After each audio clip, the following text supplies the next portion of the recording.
Good morning and welcome to my kitchen. Today I would like to make sugar cookies with some sweet cheese filling, and I call that filling cheesecake filling because it does taste like cheesecake. Those are so addictive. Every time I make those, they disappear within 2 days. The first part is to make the dough, and the second part is to mix the cheesecake filling. And once it's made, divide it into smaller parts and freeze it. Because if you don't freeze it, your hands will be very messy and the whole kitchen countertop. You need them cold so it's easier to put it in the dough and create that cookie. Crispy sugar cookies with sweet cheese filling. Welcome to my kitchen and thank you for watching. For the cookies today, I will need 3 cups of flour, which is about 400 grams, 3 sticks of butter, 3/4 of a cup of sugar, which should be about 140 grams, 3 egg yolks, 2 tablespoons of vanilla pudding, about 2/3 of a cup of sour cream, and 1 teaspoon of baking powder.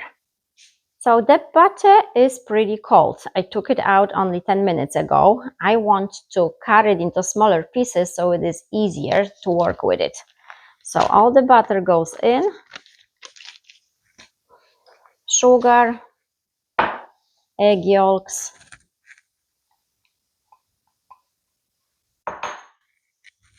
flour, and flour has 1 teaspoon of baking powder and pinch of salt.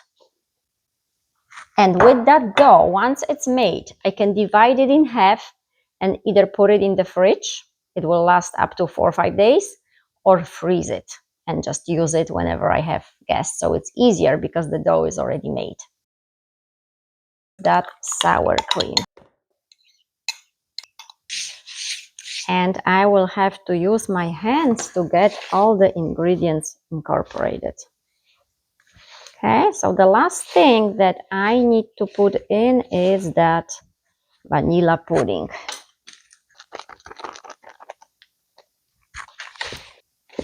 It will take a few minutes as the butter is cold. Okay, and dough is ready. Very soft and silky. I will divide it in half, put the other half in the freezer for whenever I have someone coming. It will be very quick to make yummy cookies.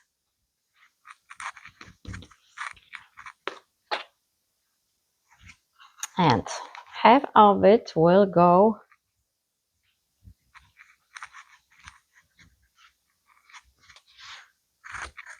in the freezer.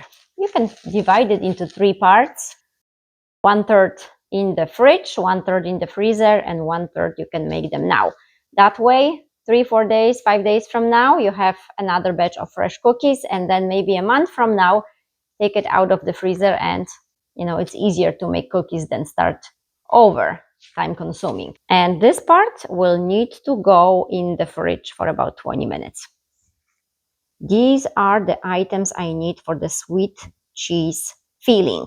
So the farmer's cheese I buy in a local grocery store, and it is about 213 grams a packet.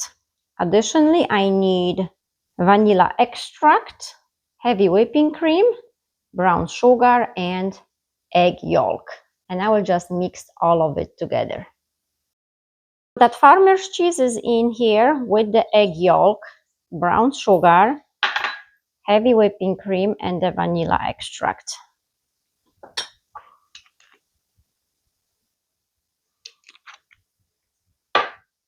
Just mix it all up.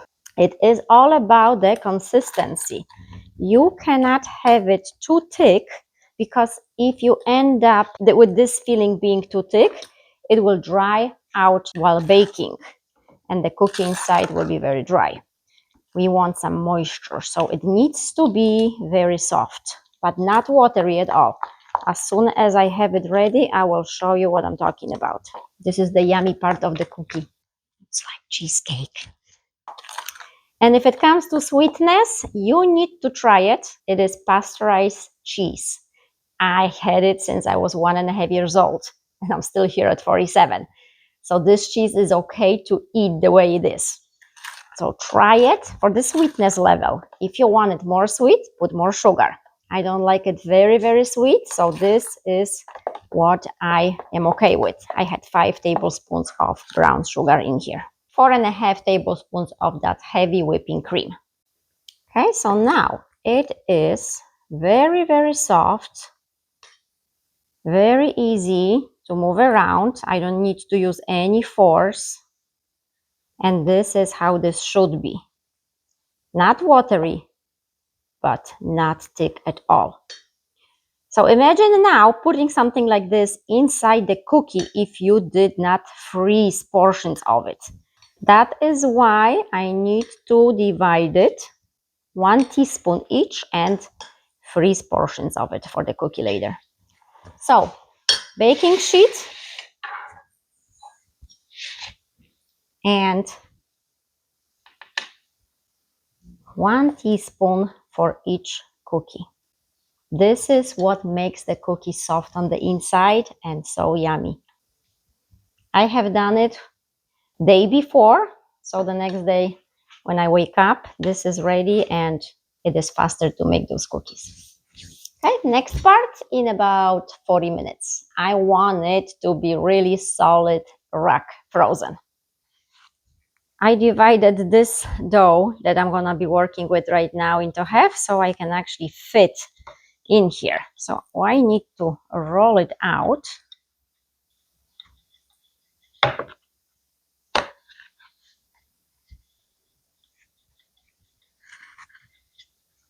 And cut circles out.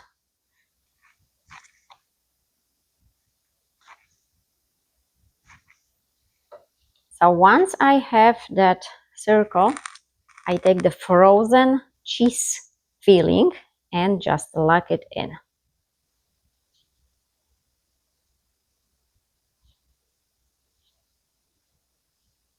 Okay, once inside, dip it in sugar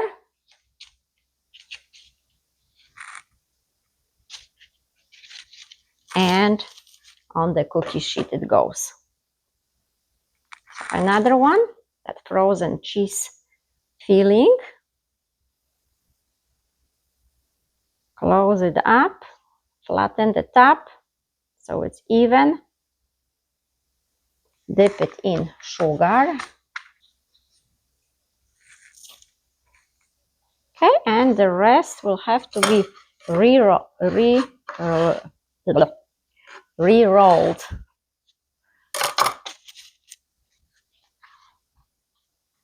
Yeah, it is easy to work with it because the dough is so soft. I apologize, I'm looking out because I let my doggies out and I see that one of them is ready to go in. So I gotta let her in. So I'm sure some will ask, like, how big is the dough cutter? And it is 3.5 inches. If you have a 3-inch, it will work as well. Your cookies will be just a little bit smaller. And here is one of my companions while kids are at school. They're my buddies. Yes. Hi. Hi, baby. Where is the other one? Belush. Hi. Oh, and here is the other one. For the next step, I like to put a little dent with my finger and put some apricot preserve on top. You can put strawberry, raspberry, whatever flavor you like, and add to your cookies. Don't do it with a fruit spread because they tend to be very watery. When you put it in, it will kind of mess up your cookie. I will come closer to show you how they look like right now.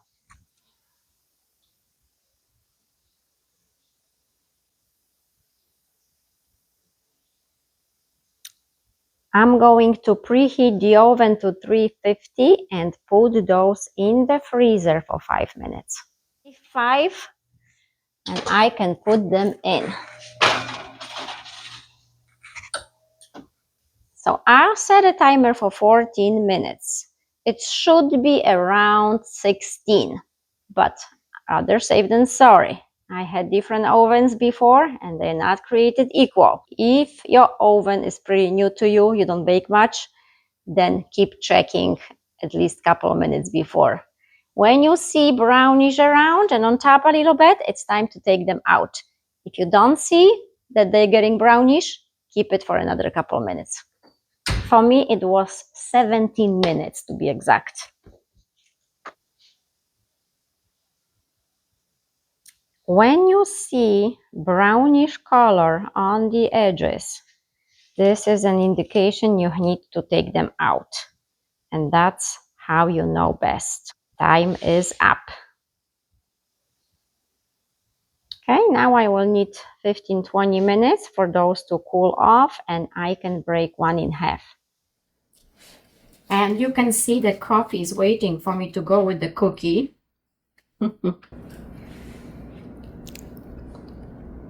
And break so easily. It is so soft.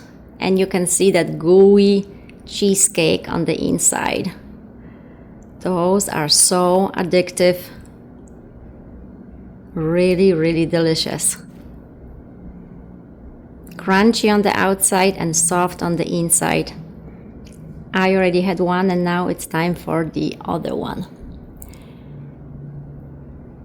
Smacznego, everyone, and thank you for watching.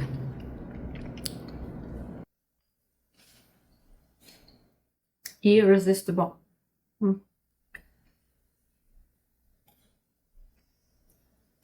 So good.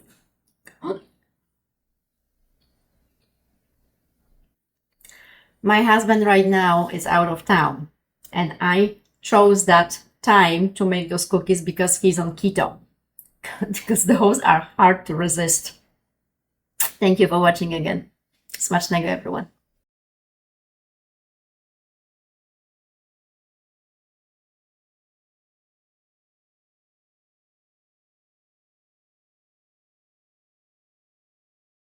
I would like to let you know why I am a big fan of using scale instead of the cups.